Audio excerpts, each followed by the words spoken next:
ओम शांति। दुर्गा माँ, संतोषी माँ, पार्वती माँ, काली माँ, लक्ष्मी, सरस्वती, चारों तरफ देवियों का आह्वान, जागरण, व्रत, पवित्र जीवन, माहौल ही सात्विकता का है। क्योंकि नवरात्रि शुरू हो चुके हैं आज से। हम सब मिलकर कितनी प्यार से, श्रद्धा से, भावना से शक्तियों का आह्वान कर रहे हैं, जिनको हम कहते हैं शिव शक्ति। उनका आह्वान हो रहा है। लेकिन थोड़ा सा आज कुछ क्षण लेकर इस पे चिंतन करते हैं कि हम किसका आह्वान कर रहे हैं।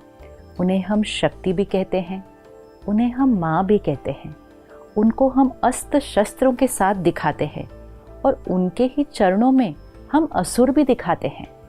ये सब चीज़ हमें कौन से ज्ञान का अर्थ सिखाने की कोशिश कर रही है।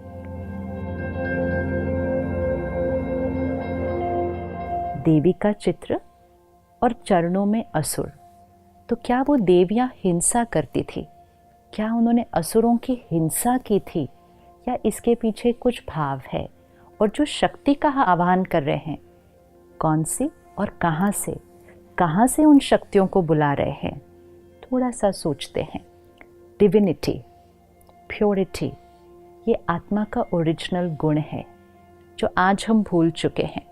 और क्योंकि हम अपनी डिविनिटी को भूल जाते हैं, तो हमारे अंदर के जो वाइसेस हैं, काम, क्रोध, लोभ, मोह, अहंकार, ये इमर्ज हो जाते हैं। डिविनिटी मर्ज हो जाती है, विकार इमर्ज हो जाते हैं। अब अगर किसी को इसको सिंबॉलिकली दिखाना है कि डिविनिटी ने वाइसेस के ऊपर ओवर पावर किया, प्योरिटी ने ईगो के ऊपर ओवर पावर किया, इसको पिक्टोरियली रिप्रेजेंट करो, इसको सिंबॉलिकली रिप्रेजेंट करो। तो विकारों को हम कैसे दिखाएंगे? जैसे कहीं दिखाना होता है कि स्मोकिंग इज़ नॉट अलाउड, कहीं दिखाना है कि डेंजर है, तो हम क्या करते हैं? वो स्कल ड्रॉ करते हैं, उस पर क्रॉस लगाते हैं। तो कोई एक्चुअल स्कल थोड़ी है, लेकिन सिंबॉलिक है कि ये डेंजर है। तो वो जो वाइसेस, वो जो असुर चरणों के नीचे दिखाए हुए हैं, वो कोई असुर नहीं है फिजिकल, वो हमारे अंदर की आसुरी वृत्ति, विच मीन्स हमारे अंदर की नेगेटिविटीज़, हमारे अंदर की रॉन्ग हैबिट्स, हमारे अंदर की वीकनेसेस, हमारे अंदर के विकार, jealousy, hatred, hurt, rejection, manipulation, control, domination, the list is long. लेकिन क्योंकि हमने ध्यान नहीं रखा, हमने अपने अंदर के असुरों को जागृत करके रखा हुआ है। अब वो दिन आया है कि हमें अपने अंदर की डिविनिटी को इन्वोक करना है। और जैसे जैसे डिविनिटी इन्वोक होती जाएगी, मतलब डिविनिटी इमर्ज होगी, तो वाइसेस अपने आप मर्ज होंगे।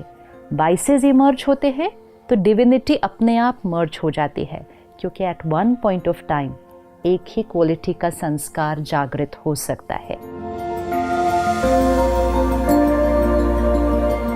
तो देवियों का आह्वान करना मतलब इन्वोकिंग द डिविनिटी। तो देवी वहाँ ऊपर से आह्वान नहीं करना है, अंदर से डिविनिटी का आह्वान करना है, क्योंकि हर आत्मा के अंदर डिविनिटी भी है और हर आत्मा के अंदर वीकनेस भी है। तो वो जो दिव्यता है, जिसको आज हम प्यार से याद कर रहे हैं, बुला रहे हैं, वो भी हमारे अंदर ही है। और वो जो असुर जो हम पैरों के नीचे दिखा रहे हैं, वो भी हमारे अंदर ही है। नहीं तो देवी, जिनके लिए हम कहते हैं 16 कला संपूर्ण, मर्यादा पुरुषोत्तम, अहिंसा परमो धर्म, जिनका अहिंसा धर्म था, उनको हम हिंसा करते हुए कैसे दिखा सकते हैं? और क्या देवियाँ अष्टभुजाओं के साथ पैदा हुई थी? अष्टभुजा, आज अगर आपके घर में एक बच्ची पैदा होती है जिसकी अष्टभुजाएं हैं, तो आप तुरंत क्या करेंगे? शायद सबसे पहले तो डॉक्टर वो सर्जरी कर देगा, क्योंकि वो अष्टभुजा कोई लिटरल फिजिकल 8 आर्म्स नहीं है। वो आत्मा के अंदर की अष्ट शक्तियाँ, 8 पावर्स ऑफ द सोल, जिससे वो डिविनिटी इमर्ज होती है। क्योंकि भुजा शक्ति का सिंबल है, पावर, यू से इज वेरी पावरफुल। फिजिकल तो हैंड का सिंबल है, और हर भुजा के अंदर एक एक शस्त्र है। शस्त्र नॉलेज का है। तो क्या भावार्थ है?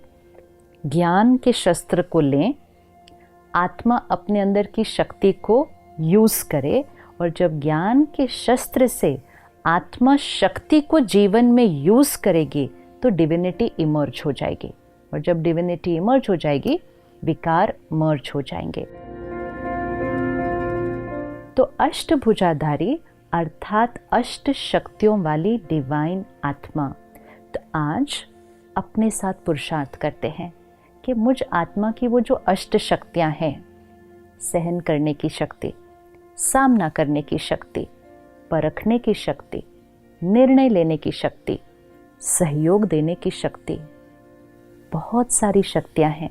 और आज हम बहुत इजीली कह देते हैं मेरे अंदर तो शक्ति ही नहीं है, मेरे से तो सहन ही नहीं होता, मैं नहीं सबके साथ एडजस्ट कर सकती, और एडजस्ट करूँ तो कितना करूँ, मैं ही सबका एडजस्ट करूँ, मैं ही ये हमने कहते कहते क्या कर दिया, अपने अंदर की शक्तियों को कम कर दिया। तो ये 9 दिन शक्तियों का आह्वान करना है। और शक्तियों का आह्वान करने के लिए हम क्या करते हैं? सबसे पहले जागरण करते हैं। अब सोचने की बात है, देवियों को याद करना है, उनकी महिमा करनी है, दिन में क्यों नहीं कर सकते हैं? रात को जाग कर क्या करने की ज़रूरत है? क्या दिन में करने से हम देवी की महिमा नहीं कर सकते हैं? लेकिन जागरण मतलब अज्ञान की नींद से जागरण। तो जब इस सृष्टि पर कलयुगी अंधकार है, अज्ञान, इग्नोरेंस, डार्कनेस, जब अज्ञान है तब अवेकनिंग की ज़रूरत है। अवेकनिंग अर्थात waking up from that night of ignorance. Awakening मतलब अज्ञान की नींद में सोए हुए हैं, उससे जागरण करो। तो रात को जागना है मतलब अज्ञान की नींद से जागना है। तो रात को जाग के डिविनिटी का आह्वान करना है। फिर हम ये 9 दिन व्रत करेंगे। अब क्या व्रत सिर्फ खाने पीने की चीज़ों का करना है? व्रत मतलब प्लेज, भाव लेना कि मुझ आत्मा ने ये करना है। लेकिन अब हम इस 9 दिनों में व्रत को थोड़ा और गहराई से लेते हैं कि सिर्फ खाने पीने का नहीं, साथ साथ व्रत लेते हैं कि हम 9 दिन गुस्सा नहीं करेंगे, हम शांत रहेंगे, हम 9 दिन पर चिंतन नहीं करेंगे, किसी के बारे में कोई गलत बात यहाँ से वहाँ फैलाएंगे नहीं, हम 9 दिन सुबह जल्दी उठकर ध्यान करेंगे, मेडिटेशन करेंगे, हम 9 दिन कोई गलत चीज़ ना खाएंगे न पिएंगे। व्रत तो बहुत सारे हैं करने के लिए, लेकिन व्रत लेना है क्योंकि व्रत करने से आत्मा की शक्ति बढ़ती है। Because we start living a life of discipline and discipline increases will power. तो एक हम जागरण करते हैं, दूसरा हम व्रत करते हैं, तीसरा सात्विक अन्न। 9 दिन प्याज लहसुन के बिना सात्विक भोजन बनाया जाता है। डिविनिटी एंड सात्विकता गोज टुगेदर। इसका मतलब अगर तामसिक भोजन खाएंगे तो डिविनिटी इमर्ज नहीं हो सकती है। तो सात्विक भोजन मतलब वेजिटेरियन विदाउट अनियन गार्लिक, लेकिन साथ साथ परमात्मा की याद में बना हुआ, बड़े सात्विक मन से बनाया हुआ खाना, सात्विक तरीके से कमाया हुआ धन पहले घर में आए, फिर सात्विक अन्न बने और सात्विक मन की स्थिति में बने, तब वो प्रसाद बनता है। तो सात्विक अन्न जब खाना शुरू कर ही रहे हैं तो साथ साथ ये भी सोच लीजिए कि सिर्फ 9 दिन क्यों? क्या डिवाइन लाइफ सिर्फ 9 दिन चाहिए? त्योहार आते हैं हमें जीवन जीने का तरीका सिखाने के लिए कि जो चीज़ हम 9 दिन करेंगे वो हम जीवन भर भी कर सकते हैं। लेकिन इस 9 दिन में ध्यान रखना कि प्रतिज्ञा सिर्फ यहाँ से नहीं करनी। कभी कभी मन में चलता रहता है, आज 5वां दिन हो गया, आज 6ठा दिन हो गया, कब ये 9 दिन पूरे होंगे, सब कर रहे हैं इसलिए मुझे भी करना पड़ता है। मजबूरी से नहीं, मजबूरी से आत्मा की ताकत कभी नहीं बढ़ेगी। प्रतिज्ञा से करना है कि जीवन में सात्विकता। फिर 9 दिन दिया जलाया जाता है, तो मिट्टी का दिया और वो लौ, इसका क्या सिग्निफिकेंस है कि मिट्टी का जो बॉडी शरीर का प्रतीक है और जो लौ है वो आत्मा का प्रतीक है। तो 9 दिन दिया ज़रूर चलना चाहिए। तो जब मैं आत्मा हूँ, सोल कॉन्शियसनेस, ये जब इमर्ज होगी तो वो लौ जलती रहेगी, रोशनी उसके चारों तरफ फैलेगी।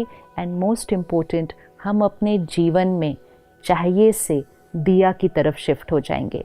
दिया जलता रहे तो जीवन शुभ होता है। कौन सा दिया जलता रहे? प्यार दिया, सम्मान दिया, सहयोग दिया, सबको दिया और हमेशा दिया, ये दिया जलेगा तो जीवन शुभ रहेगा। जागरण, सात्विकता, व्रत और दिया, जब ये सब हो गया तो रिश्ते बड़े प्यारे हो जाते हैं। एक दूसरे के साथ एडजस्ट करना, सहयोग देना, ये एक नेचुरल जीवन जीने का तरीका बन जाता है। तो वो जो रिश्तों में एडजस्टमेंट और उस एडजस्टमेंट से जो हार्मनी क्रिएट होती है, उसी का यादगार हम रास और गरबा करते हैं। रास को देखो, गरबा को देखो, कितना सुंदर डांस फॉर्म है। सभी के हाथ में 2-2 डंडे हैं। अब अगर एक के डंडे को देखकर दूसरे ने डंडा मारा और बहुत हार्मनी से चले तो वो एक ब्यूटीफुल फॉर्म ऑफ डांस हो जाता है। अगर अपना ही डंडा मारते गए तो वो ही डांस एक युद्ध का मैदान बन जाता है। ये वो लोग हैं जिनके साथ हम रहते हैं, जिनके साथ हम काम करते हैं। उनके संस्कार को देखें, उनके संस्कार को देखते हुए अपना संस्कार यूज़ करें। अगर ऐसे करेंगे तो संस्कारों की रास होती जाएगी। लेकिन अगर अपना ही संस्कार का डंडा मारेंगे तो घर में भी आज युद्ध का मैदान हो जाता है। तो परमात्मा कहते हैं कि जो आत्मा जागरण करती है अपने विकारों से, व्रत लेती है जीवन में, और उसके जीवन में सात्विकता आती है और सोल कॉन्शियसनेस उसके लिए जो नेचुरल होता है, वो औरों के साथ संस्कारों की रास करती है। तो अगले 8 दिन हम सब रोज मिलेंगे और सिर्फ देवियों का आह्वान नहीं करेंगे, अपने अंदर की उस दैवी शक्ति का आह्वान करेंगे। हर रोज़ हम आत्मा की एक एक शक्ति को लेंगे कि उस शक्ति को कैसे मुझे अपनी लाइफ में लाना है, कैसे उसको इमर्ज करना है, कैसे उसको प्रैक्टिकल लाइफ में यूज़ करना है, और साथ साथ वो शक्ति कौन सी देवी का प्रतीक है और वो देवी हमें क्या सिखा रही है। तो अगले 8 दिन हम सब मिलकर सही मायने में नवरात्रि मनाएंगे। ओम शांति।